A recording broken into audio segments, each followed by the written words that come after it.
Now on CoastTV News. Former Fire Chief Bill Buckaloo's removal has been extended. How long until he can reapply for membership? And a plane crash over in Dover, Delaware. What happened? We have that next. This is CoastTV News Midday. Thank you, and thank you for joining us. I'm Grace Eckerly. Welcome to CoastTV News Midday. Breaking news this morning, the Lewis Fire Department Board of Directors has removed former Fire Chief Bill Buckaloo for at least the next 2 years. This comes from an apparent internal email sent to the members of the department.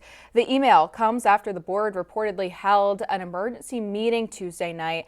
After that period, Buckaloo is eligible to reapply for membership. Buckaloo's removal comes after sources tell CoastTV News he used a racial slur in July at a Lewis restaurant. Buckaloo has faced multiple controversies in his time at the department. Bill Buckaloo was serving his 5th term as fire chief at the time of his suspension. Back in 2018, Buckaloo was arrested by Lewis police for disorderly conduct after urinating off of a dock. And in 2020, while serving as assistant chief, Buckaloo was suspended for a Facebook post that included a slur aimed at a drag performer following a show in Rehoboth Beach. The post was later deleted and Buckaloo issued a public apology. Following Buckaloo's suspension, the Lewis Fire Department held an election to pick a new fire chief, Robert Stevens, now currently serving that fire chief role. And for full disclosure, the current fire chief, Robert Stevens, is the husband of CoastTV's assistant news director and anchor, Madeline Overturf. A small plane crashed Tuesday afternoon in Dover, Delaware. Delaware State Police say it happened just after 4 p.m. According to DSP, the Grumman G-164 struck power lines before crashing into a wooded area near a small airstrip. Only the pilot was on board. The FAA now working to determine the cause of that crash. Delaware State Police saying the pilot did not appear to be injured. Taking a live look now into Rehoboth Beach this morning, a rainy day out there. It looks like even the seagulls brought their umbrellas this morning. It's a good thing our first alert meteorologist Chris Mastrobono is joining us now with a first look at the forecast. What's going on out there, Chris? Hey there, Grace. Well, not a lot of good news in the weather department. Pretty gross out there. We're seeing that strong northeast wind continue along the coast. Look at that American flag there in Lewis. Overcast skies. We've been dealing with mist, drizzle, and some periodic showers. 69 there in Lewis with that strong northeast wind. You can see some light showers and drizzle continuing to flow in off the Atlantic. A little moderate shower there just to the south of Ocean City. But that's really what we're going to be seeing here throughout the afternoon as this area of low pressure well off our coast is going to continue lifting to the northeast, and we also have a weak trough. Still dealing with some low clouds and some fog in and across Salisbury, where visibility is down to 2.5 miles there. Temperatures have budged not all that much since this morning. We hit a low of 64 in Georgetown, 67, and we may rise a degree or two here in the afternoon. And there's those wind gusts, 33 miles an hour, Indian River, Indian Outlet, 24 there in Bethany Beach. So we're going to be in and out of the showers throughout the afternoon. Spotty mist and drizzle. I think by the evening we'll begin to see those showers kind of wind down, and then we'll slowly begin to see skies clear through the overnight and then into our Thursday. And by Thursday, we're actually looking at the return of near 80-degree temperatures. We'll talk more about that coming up in the 7-day forecast. Grace. Thank you, Chris. Just after 2 p.m. Tuesday, an unidentified man entered this M&T bank on your screen now on West Steen Highway. He passed a note to the bank teller demanding money. Seaford police say an unknown amount of cash was turned over and the man fled in a vehicle. Seaford officers saying there's no current threat to the public, but if you have any information, let them know. Delaware's insurance commissioner says most major health insurers will continue covering vaccines despite federal changes. Commissioner Trinidad Navarro assured residents that immunization access remains a priority across Delaware. Insurers like Aetna, United Healthcare, and Highmark confirmed no changes to their coverage, the state pledging to monitor and act if those policies shift. A chance to give back and take a lap on the Monster Mile. Tomorrow, the Delmarva Blood Bank will host its 20th annual 9/11 Memorial Blood Drive. It takes place at the Dover Motor Speedway from 9 a.m. to 4 p.m. Organizers saying people who donate will have the opportunity to drive their own car on the mile-long track. You can call or go online to register. And for more information on how you can get involved, visit our website at coasttvnews.com or our Coast TV News app. The newly formed nonprofit Miracle Ice Arena, fundraising to bring ice sports back to Kent and Sussex counties.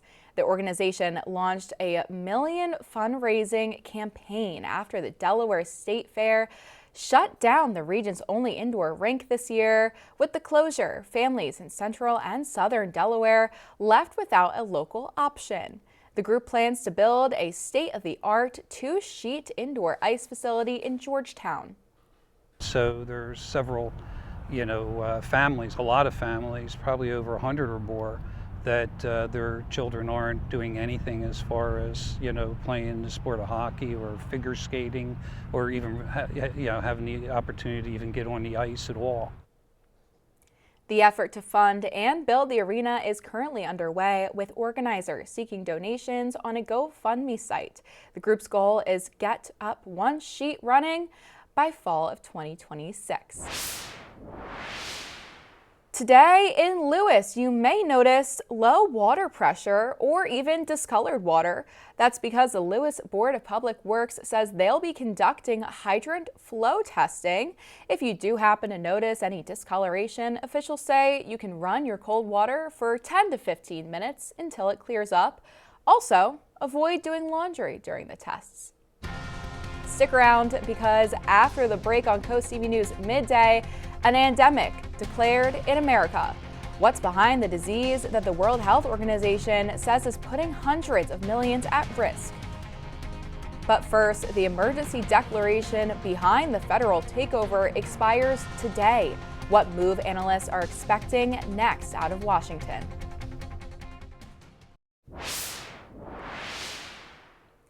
The emergency declaration behind the federal takeover of Washington, D.C. expires today. That's according to the mayor's office. Trump can't control the city's police force for more than 30 days without Congress.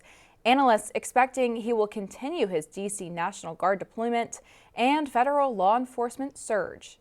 Now, Republican lawmakers are introducing bills to expand federal control over D.C.'s justice system, and Trump says other cities are soon in his sights. The fired head of the Center for Disease Control and Prevention will testify on Capitol Hill. The Senate's Health Committee announced it will hear from Dr. Susan Menarez. Health and Human Services Secretary RFK Jr. fired her just last month after Kennedy claimed she told him she was an untrustworthy person. Menarez has criticized Kennedy for positions he takes against vaccines. Well, it's been a miserable morning ocean view, seeing that persistent onshore flow, mist, low clouds, 69 degrees there. Temperatures not budging all that much, but we'll continue to see the threat of some showers and drizzle through the afternoon. Kim Hostetter, Lewis, Delaware, the winner of our Coast TV News weather umbrella, and we'll have details on when all this mess will be out of here coming up in your full forecast. Well, it has been a gloomy, dreary Wednesday on Delmarva. Folks making the best of it here in Rehoboth Beach, taking a stroll there. It's a windbreaker and hoodie kind of day, especially if you're along the coast. We have that persistent onshore wind, some pretty good wave action. Waves like upwards of 3 to 5 feet today, so high risk of rip currents, but not really a good beach day to begin with. 68 degrees there in Rehoboth. Strong northeast winds at about 17 miles an hour sustained. We're seeing gusts upwards of 30, 35, and you can see that onshore push of moisture, light rain, drizzle, mist, a little moderate rain there just to the south of Ocean City, pushing into Assateague Island. But other than that, most of the heaviest precip will remain off the coast. You can see this area of low pressure beginning to lift to the northeast. Temperatures haven't really budged all that much from where we were at this morning. Earlier this morning, 65 Bridgeville to 68 in Dagsboro. We're at 68 there in Bethany Beach. You see those winds sustained. When you go west of Route 1, not much in the way of wind, but right along the coast there, Sustained wind 27 mile an hour there, Indian River Inlet, gusting upwards of 33, 26 Bethany Beach, and that has prompted these coastal flood advisories. This one for Delaware, the Delaware coast is up through about 3 o'clock this afternoon. Further to the south, 1 o'clock. Now, we are actually in high tide right now, or have exceeded high tide, and then coastal advisory out there for Accomack County. So the next high tide's 11:32, but we're actually in the high tide cycle right now, so we could be seeing some inundation along these areas up to a foot. Now, the next high tide cycle, not expecting that much in the way of flooding later on tonight. Temperature-wise, we stay in the upper 60s with that strong northeast wind continuing, so we're going to continue to see the spotty showers, drizzle, and mist at least through early this evening, and then we'll see the showers begin to wind down. Skies will begin to gradually clear into Thursday morning, and then by Thursday afternoon, I think it's going to be very nice and much warmer, upper 70s near 80 degrees. There's those gusts upwards of 30, Dewey Beach and Fenwick Island through at least this evening, and then as that low pushes further to the east, winds will begin to subside, and we are looking at calmer winds by Thursday. Rainfall will squeeze out maybe up to 1/4 of an inch here over the next few hours, but otherwise we begin to dry out. Picked up only 4/10 of an inch yesterday. For the month, we have 72 tenths, so we're about halfway there as far as the average for the month is concerned. And then for the year, well, we're running about 4 inches above normal, but we still see some abnormally dry spots across the area. Clear skies through Friday and the start of the weekend looking very nice. In fact, for the Walk for Prostate Cancer there, Cape Henlopen State Park, registration kicks off at 8 a.m. and we are looking very nice from a weather standpoint. Spotty showers and drizzle through the afternoon with those gusts upwards of 30. Showers ending early, decreasing clouds. We fall to 60. We're up to 78 tomorrow with some morning clouds. Sunshine returns, and we are looking at a pretty nice end of the week.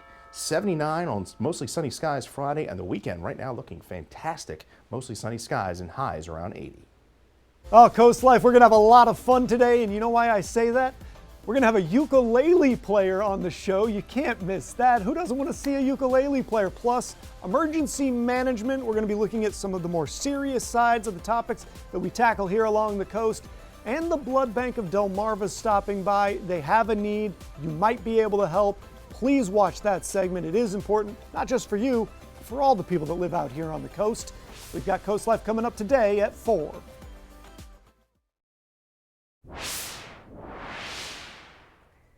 The CDC says the kissing bug disease is now an endemic illness in the United States, which means it's a regularly occurring disease here. It's a parasitic condition spread by the blood-sucking kissing bug. It earned that name because it often bites people's faces. The illness can spread in a number of ways. Even your pets can carry it.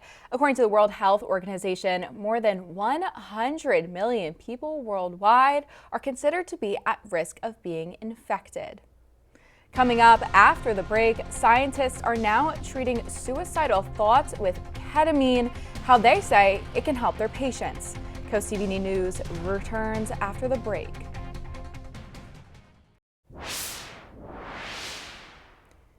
Suicide is one of the leading causes of death in the United States. September is National Suicide Prevention Month.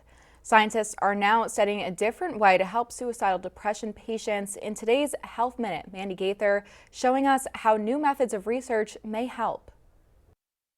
In the U.S., it's a major public health concern. The CDC says there was 1 death by suicide every 11 minutes in 2023, and the agency reports nearly 13 million adults seriously thought about suicide, with 1.5 million attempts in that year. Many suicides are preventable. Dr. Brian Barnett is co-principal investigator of the Cleveland Clinic site of a study looking into treatment options for those who have severe suicidal depression.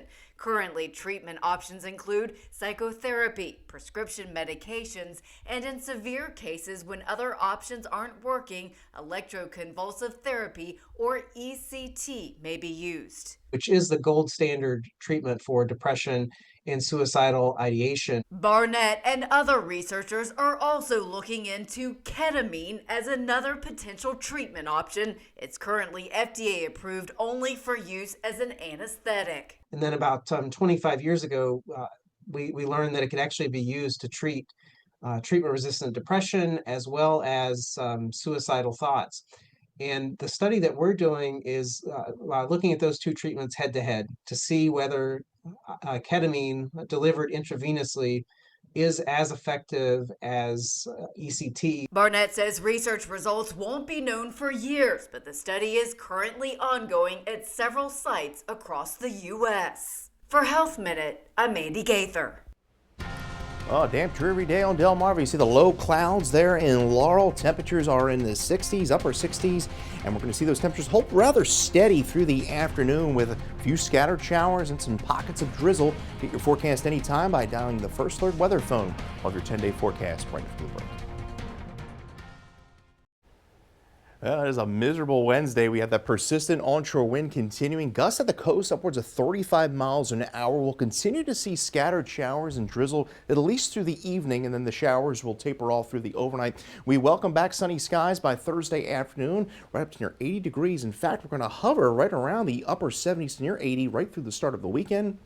We do stay rather dry as well. We could see a late front late Sunday into Monday, but other than that, temperatures holding in the upper 70s, right around the 80-degree mark, looking pretty good once we get past today, Olivia.